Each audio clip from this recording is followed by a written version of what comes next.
네, 소문은 진실 여부를 알 수 없는 사람들 사이에 떠도는 이야기입니다. 이 소문이 진짜인지 가짜인지는 우리가 진짜로 가서 확인해 보는 수밖에 없는 거죠.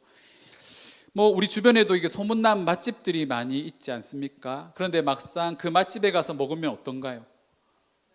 네, 맛있는 집도 있고 별로인 집도 있습니다. 저희가 이제 저희 아내랑 썸을 탈 때 통영에서 배를 타고 욕지도라는 섬으로 놀러를 갔습니다.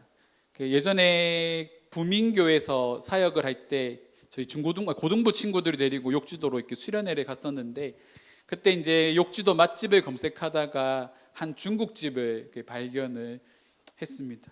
그때 그 중국집을 먹었을 때 되게 맛있었습니다. 메뉴도 되게 단촐하거든요. 짬뽕, 짜장면, 볶음밥, 이 정도 탕수육 있긴 하지만 그렇게 메뉴들도 많지도 않고 딱 몇 개만 하는 그런 집입니다. 그런데 그 집의 짬뽕의 특징이 뭐냐면 이게 낙지를 통으로 한 마리 이렇게 다 넣어주는 거죠. 또 저는 왜 부러워? 저는 사실 고기보다 해물을 좋아해서 그 집에 가니까 해물도 또 엄청 많이 이렇게 쌓아주더라고요. 그래서 이제 그때 먹었던 기억이 있어서 욕지도 가면 그 짬뽕집에 한 번 더 가야지라고 이렇게 생각을 하고 있었는데, 이제 아내랑 방문을 한 거죠.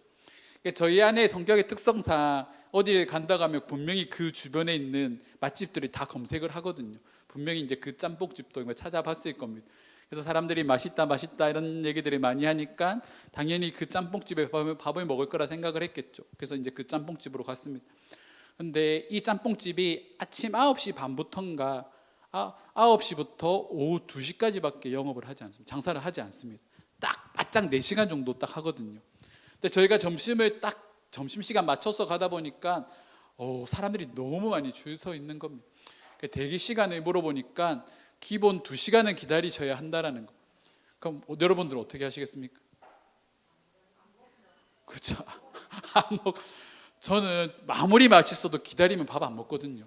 그냥 옆에 나무집 가서 이렇게 먹는 타입인데, 그래서 이제 그때는 이제 제가 아내의 성향을 이렇게 파악을 못해서 다른 중국집에 가서 이렇게 짬뽕을 먹었는데, 사실은 그 집 짬뽕이 더 맛있었습니다.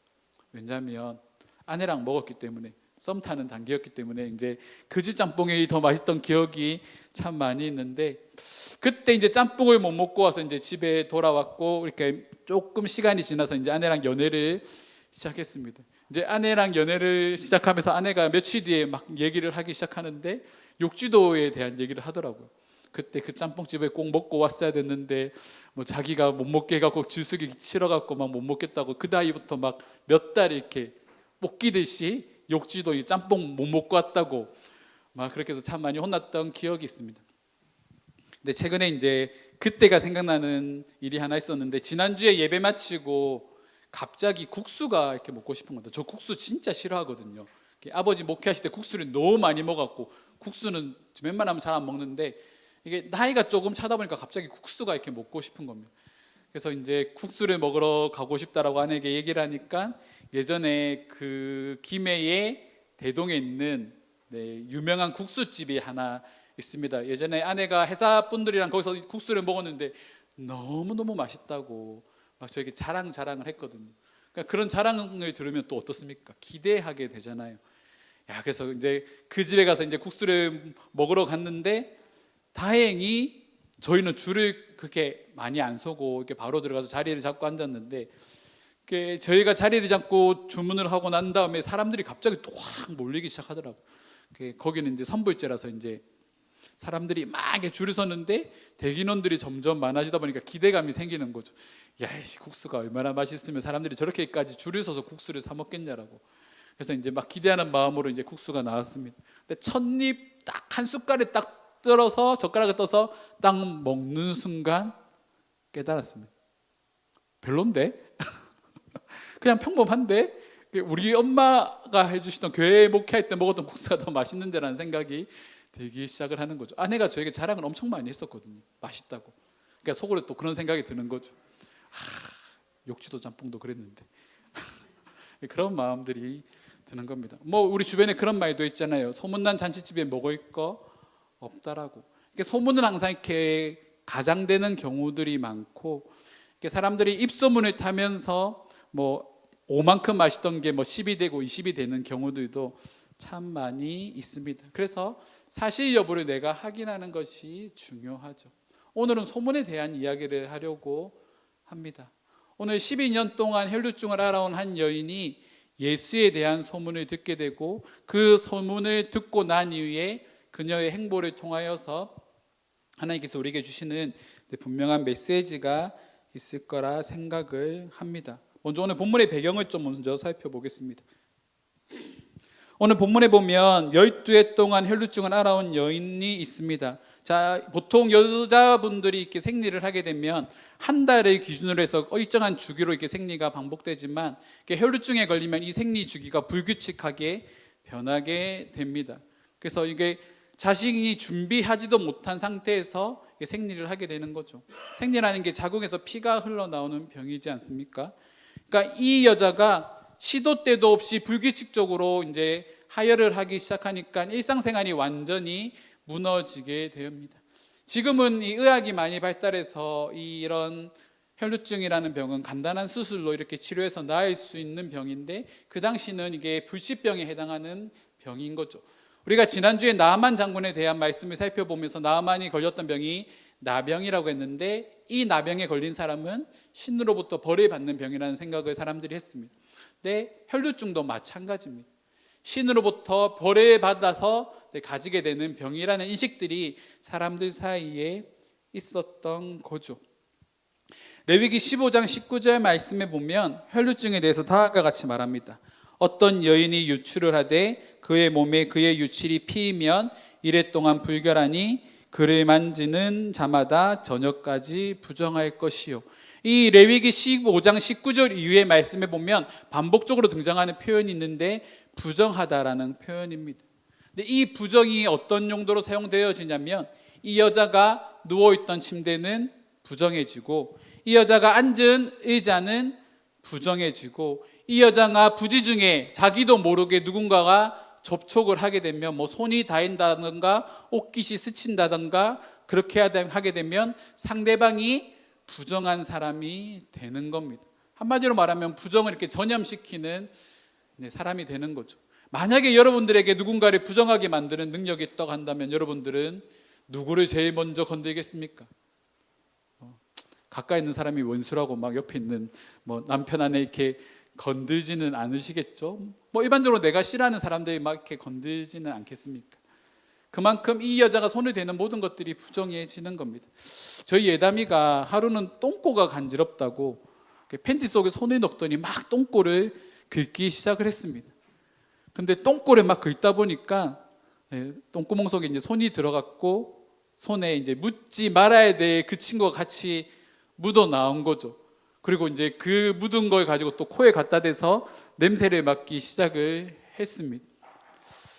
근데 그 모습을 제가 지켜보고 있다가 경악을 한 거죠. 만약에 여러분들이 뭐 들판에서나 아니면 뭐 외국에 가서나 아니면 길거리에서 산에서 사나운 야생동물을 만났다. 그럼 여러분들 어떻게 반응해야 될까요? 첫째, 가만히 있는다. 둘째, 소리치며 뒤돌아서서 도망친다. 뭘 해야 되겠습니까? 그렇죠. 1번 가만히 있어야 됩니다. 그런데 보통 5살 정도, 4, 5살 정도 아이들은 이렇게 이성이라는 게 많이 없거든요. 이성이라는 게 없거든요. 그냥 본능에 되게 충실합니다. 근데 제가 예담이가 이 똥꼬를 만지고 이게 냄새를 맡는 그 모습을 보고 제가 유해담 하고 이렇게 소리를 쳤습니다. 근데 그때 이제 예담이가 이제 시시를 웃으면서 저에게 다가오는 거죠. 손을 이렇게 딱 들고 다가와서 제 얼굴에 손을 딱 갖다 댑니다. 그리고 뭐라 말하냐면 회심의 미소를 지으면서 아빠 얼굴에 똥 묻었어. 더러워 하면서 이렇게 뒤돌아서서 가는 거죠. 그런데 똥이 묻으면 어떻게 하면 됩니까? 씻으면 됩니다. 지워집니다. 옷에 똥이 묻으면 빨면 됩니다. 더러운 것이 묻으면 빨면 되는 거죠. 근데 이 여자는 12년이라는 시간 동안 지워지지 않는 얼룩과 같은 그 병을 앓고 살아가고 있었습니다. 우리가 병에 걸리면 그렇잖아요. 뭐 용하다는 의사들 찾아가고 좋은 약들 다 쓰면서 병을 치료하기 위해서 정말 많은 노력들을 했을 겁니다. 그래서 이 여자는 이 병을 치유하기 위해서 가지고 있던 모든 재산들을 다 탕진합니다. 그런 마음이 들었을 거예요. 치료할 수 있을 거야, 나을 거야. 처음에는 희망으로 시작했는데 이 희망으로 가득했던 이 치료의 과정에서 그게 12년 동안 계속 이어지다 보니까 아마도 이 여자는 모든 것들이 다 무너져 내렸을 겁니다. 일단은 육체가 먼저 무너져 내렸을 거고, 두 번째로 마음도 무너져 내렸겠죠. 그리고 이 여인의 주변에는 아무도 남지 않았을 겁니다. 철저하게 고립된 상태가 되는 거죠. 근데 이 여자가 예수님에 대한 소문을 듣습니다. 예수라는 분이 있는데 그분은 못 고치는 병이 없고 귀신도 쫓아내는 능력이 아주 출중한 분이라는 소문을 이 여자가 듣게 됩니다. 근데 아까 말씀드렸다시피 소문은 뭡니까? 진실 여부를 알 수 없는 사람들 사이에 떠도는 이야기인 거죠. 근데 이 예수에 대한 소문을 들었을 때 이 여인의 마음속에 무슨 생각이 드냐면, 우리 27절 말씀, 우리 28절 말씀 한번 읽어보도록 하겠습니다. 자, 함께 읽겠습니다.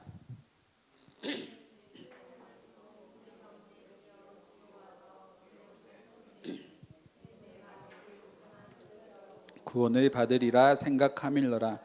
예수의 소문을 듣고 그녀의 마음속에 어떤 생각이 드냐면, 예수의 옷에만 손을 대어도 나을 것이다 라고 생각하게 되는 거죠.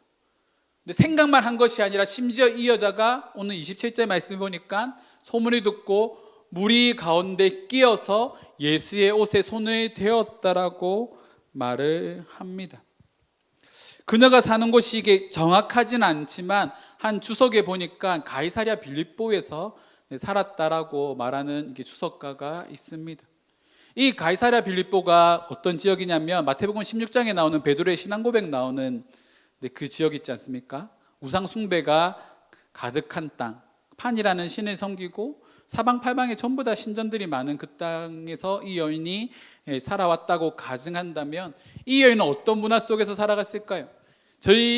그렇죠, 우상 문화에 빠져 살았을 겁니다.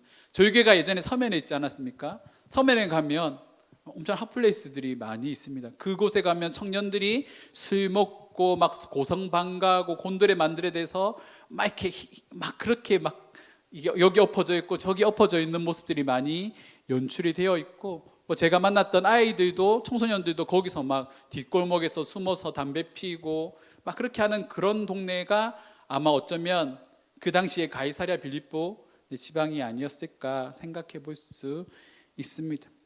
이런 곳에서 그녀가 자랐다고 한다면 자연스레 우상 숭배의 문화에 물들었을 거고, 세상적으로 말하는 쾌락가, 그리고 성공가, 그리고 세상 즐거움들을 쫓아 살아가는 그런 삶들을 살았을 겁니다. 근데 주변에 우상 신전들이 많다 보니까 아마 그 신들에게도 빌지 않았을까요? 내 병을 좀 낫게 해달라고. 신으로부터 받은 내 병이면 신에게 이제 이 병을 낫게 해달라고 기도하고 했을 건데, 그 수많은 우상들에게 기도를 했지만 이 병이 낫지 않는 거죠. 그리고 이제 예수에 대한 소문을 듣게 되는 겁니다. 자신이 믿었던 신이라는 존재, 자신이 의지했던 것들이 철저하게 자신을 배신하게 되었을 때 그제서야 이 여인의 귀에 예수라는 분의 소문이 들리기 시작하는 겁니다. 그리고 그 여자가 예수님께 나오는 거죠. 예수님의 옷에만 손을 대어도 자신의 병이 나을 것이다라는 허무맹랑한 생각들을 가지고 예수님 앞에 나아갔는데 문제가 하나 있습니다. 예수님 그 당시에 되게 인기 많은 사람이지 않습니까? 인싸입니다. 인플루언서죠. 그러면 사람들이 많이 모여 있겠죠. 여러분 인플루언서 혹시 눈앞에서 본 적 있습니까? 저희 세대 분들은 알겠죠. G.O.D가 한참 이렇게 G.O.D라는 가수가 많이 한참 뜰 때 예전에 서면에서 게릴라 콘서트 홍보를 하러 온 적이 있습니다. 근데 한참 인기가 많아지고 있던 그 시기라 이 G.O.D 멤버들이 이렇게 서면을 거니면서 제 앞에 이렇게 지나갔는데 그 뒤로 사람들이 막 몰리기 시작하면서 그 가수들을 따라다니기 시작을 하는 거죠. 예수님도 아마 그와 비슷한 모습일 겁니다. 엄청나게 많은 사람들이 예수님을 에워싸기 시작하고 예수님 주변으로 나왔습니다. 그러면 이 수많은 인파들을 뚫고 예수님께 나아가야 되는데 이 여자가 무슨 병에 걸렸다고요? 헬루증. 누군가와 접촉하며 부정하게 만드는 병에 걸린 사람입니다. 근데 예수님께 나아가기 위해서는 사람들 사이에 이렇게 비집고 들어가야 되는데 그 과정에서 누군가를 이렇게 접촉하지 않을까요? 그녀의 손이 누군가의 옷에 부딪힌다거나 옷깃이 다른 사람에게 스친다거나 하는 그런 일들이 있을 겁니다. 문제는 그 가정에서 누군가가 이 여인의 병을 발견한다면 이 여인은 그 자리에서 돌에 맞아 죽게 됩니다. 즉결 심판을 당하게 되는 거죠. 그런 죽을 수도 있는 그 상황에 이 여자가 예수를 향해서 사람들이 비집고 들어갈 수 있었던 이유가 뭡니까? 그녀에게 남아있는 유일한 희망이라고는 예수님밖에 없다라는 것을 그녀가 믿었기 때문입니다. 그렇게 해서 이제 사람들의 사이를 비집고 들어가서 인생 마지막 도박을 시작하는 거죠. 그리고 오늘 말씀해 보니까 마침내 예수님의 옷자락에 손을 댑니다.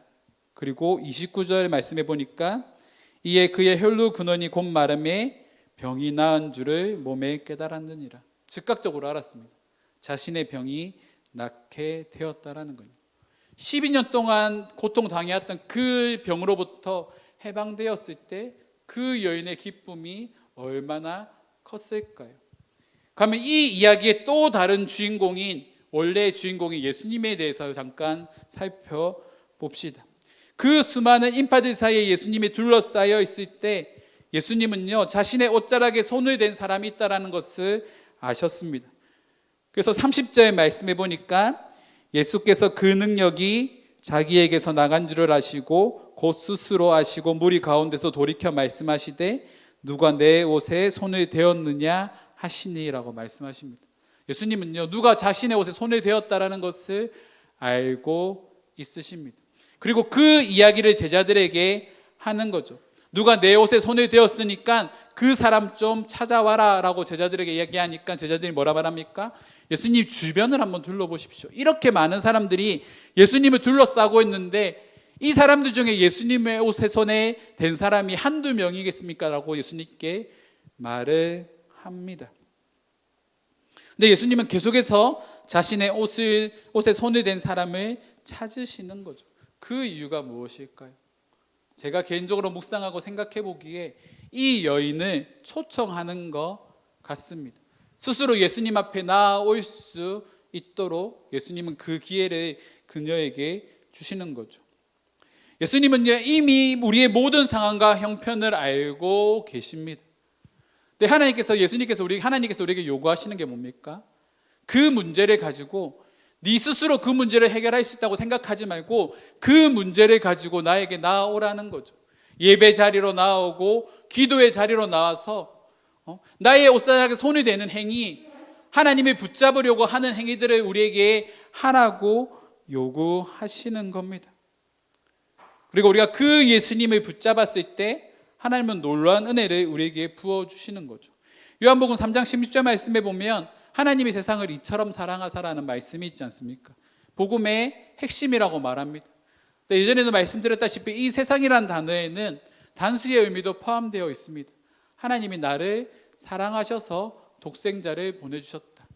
어떤 주석가는 이 말씀을 해석하기에 하나님이 세상에 사랑할 사람이 나밖에 없음에도 불구하고 예수 그리스도를 우리 가운데 보내주셨다라고 이렇게 해석을 하고 있습니다. 근데 그 말씀이 오늘 말씀에도 동일하게 나오는 거죠. 오늘 말씀 32절 말씀해 보니까 뭐라고 기록되어 있습니까?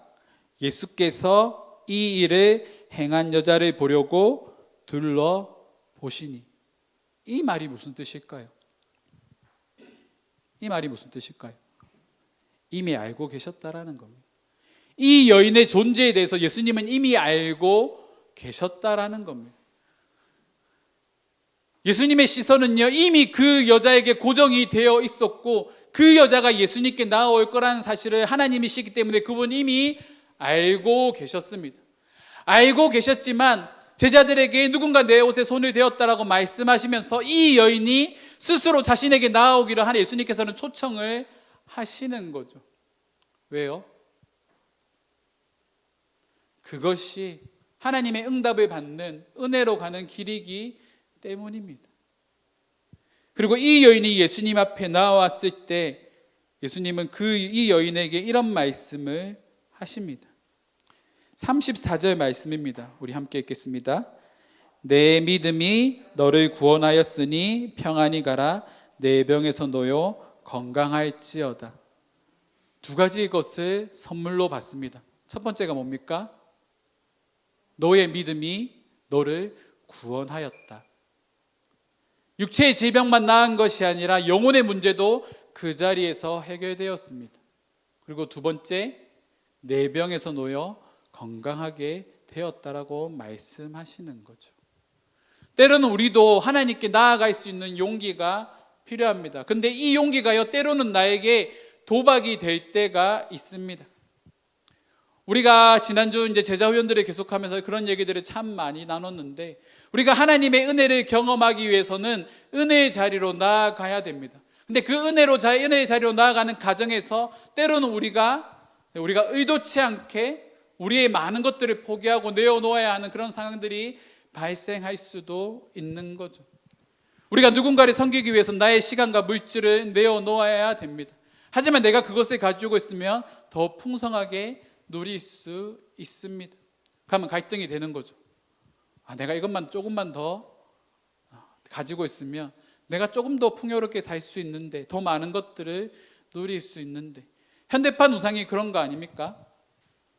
세상은 점점, 그렇죠, 경제적으로도 그렇고 우리가 뭐 버는 돈은 한정적이기 때문에 재정을 헌금을 한다거나 누군가를 섬기는 데 사용하는 게 참 많이 망설여지는 그런 때입니다. 많은 사람들이 그렇게 고민을 하고 있는 거죠. 그런데 우리가 누군가를 섬기는 일에, 세워가는 일에는 분명히 우리의 시간과 물질들이 필요하다는 겁니다. 우리 주변을 둘러보면 훨씬 더 많은 도움이 필요한 사람들이 참 많이 있다는 거죠. 근데 은혜가 어디에 있냐면 그 사람들에게 나아가는 그 자리에 있다는 겁니다.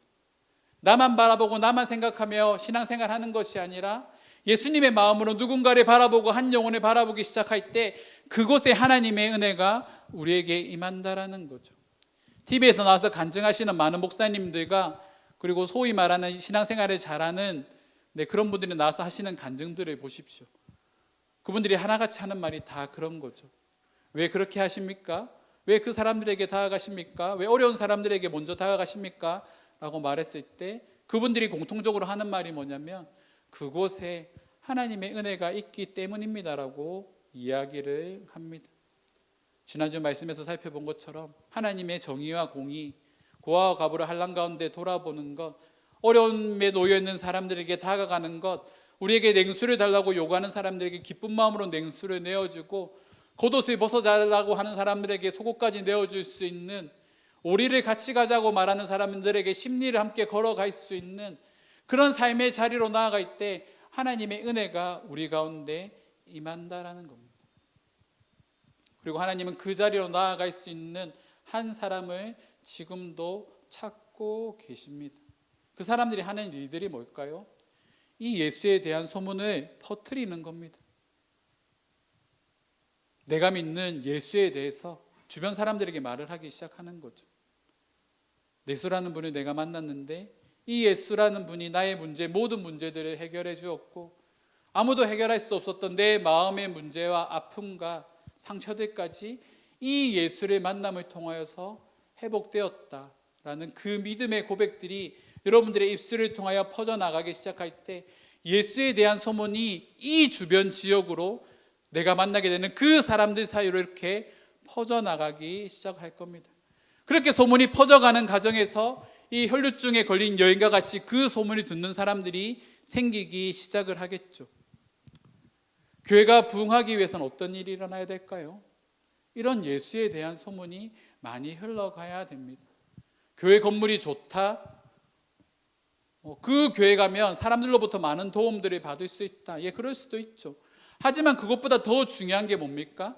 사람들에 대한 이야기가 아니라 예수 그리스도에 대한 이야기가 교회를 통해서 퍼져나가야 하는 겁니다.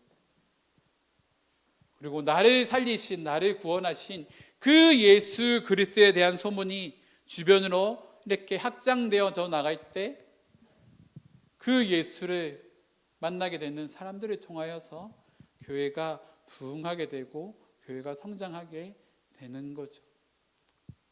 우리가 꿈꿔야 되는 교회는 그와 같은 교회입니다. 지금은 새 가족들이 전도가 되지 않고 기성교회 성도들이 이렇게 수평이동을 많이 하는 그런 시기입니다. 이 말이 뭡니까? 믿지 않는 사람들이 교회 안으로 들어오지 않는다라는 거죠. 왜요? 교회에 대한 소문이 좋지 않기 때문입니다. 예수 믿는 사람들에 대한 소문이 좋지 않기 때문인 거죠. 그러면 이제는 우리가 해야 될 건 명확하죠. 예수에 대해서 사람들이 오해하지 않도록 명확하게 정확하게 진리 대신 그 예수 그리스도를 소개할 수 있는 한 사람이 필요하다라는 겁니다. 그 한 사람이 저와 여러분들이 되기를 주님의 이름으로 축원합니다. 그러기 위해서 내가 먼저 바로 서야 됩니다. 하나님 앞에 신앙으로 바로 서고 내 마음속에 예수님께서 주시는 그 성령의 열매처럼 누군가를 긍휼히 여기고 사랑하는 마음이 내 안에 가득해야 됩니다. 그리고 그 마음을 가지고 사람들에게 나아가는 거죠. 때로는 수많은 거절과 비방과 쓴소리를 들을 때도 많이 있을 겁니다. 저도 거리에서 아이들을 만날 때 아이들에게 쌍욕도 참 많이 들었습니다. 근데 그 소리를 들으면서도 마음속에 드는 생각이 뭐냐면 예수님이라면 어떻게 하실까에 대한 고민들을 참 많이 했습니다. 20살이 넘게 차이 나는 아이들에게 쌍욕을 듣고 부모로부터 욕을 듣고 수많은 욕을 듣지만 내가 그 자리에서 계속 버티고 이 아이들을 품어주면 결국에 이 아이들이 변화되어서 예수를 믿게 되면 이 아이 한 사람을 통하여서 수많은 일들이 역사가 일어날 것이다라는 그런 믿음의 확신이 있었기 때문에 그렇게 아이들을 만났습니다. 지금 저와 여러분들에게 이 예수에 대한 소문을 전할 수 있는 믿음의 용기가 저와 여러분들에게 있기를 소망합니다. 말씀을 정리하겠습니다. 그 길이 참 많이 힘듭니다. 예수에 대해서 이야기하는 거 지금처럼 힘든 시기도 없었던 것 같습니다. 그런데요, 이런 시대적인 흐름 분위기들을 뚫고 누군가는 진짜 예수, 성경에서 말하고 있는 진짜 진리이시고 생명이신 그 예수를 전해줄 수 있는 사람이 필요한 시대를 살아가고 있습니다. 이 여인이 예수님을 향하여서 사람들이 비집고 예수님의 옷자락을 잡기 위해 다가갔던 것처럼 우리도 사람들 사이를 비집고 예수라는 분을 전하기 위해 사람들 사이로 끊임없이 들어가야 됩니다. 우리 안에서만 만족하는 신앙생활이 아니라 세상 속에서 영향력 있는 성도로 세워지기를 주님의 이름으로 축원합니다. 그렇게 신앙생활을 합시다. 그리고 수평이동보다 믿지 않는 사람들도 우리 교회를 계속적으로 채워가는 그런 이용교회가 되기를 주님의 이름으로 축원합니다. 이 시간 우리 함께 기도하며 나아가실 때 두 가지를 놓고 기도했으면 좋겠습니다. 첫 번째로 나를 위해서 기도합시다. 하나님, 내가 매번 놓으려고 하였던 그 예수의 옷자락, 하나님을 의지하고 하나님을 붙들기보다 세상적인 것들을 더 많이 의지하였던 나의 모습들을 내려놓고 이 혈루증 여인처럼 모든 문제의 해결책이 되시는 근원이 되시는 그 예수만 붙들고 나아갈 수 있도록 해달라고 우리가 먼저 기도하시고, 또한 두 번째로 기도할 때 하나님, 우리가 예수님에 대한 소문을 내는 그런 자들이 되게 하여 주시옵소서. 나를 통하여서 누군가를 비방하고 원망하고 손가락질하는 그런 말들이 아니라 예수를 전하는, 예수를 소개하는 그 말들이 나의 입술을 통하여서 더 많이 나올 수 있도록 해달라고 이 두 가지를 놓고 함께 기도하며 나가도록 하겠습니다. 함께 기도하겠습니다. 아버지 하나님, 우리 가운데 하나님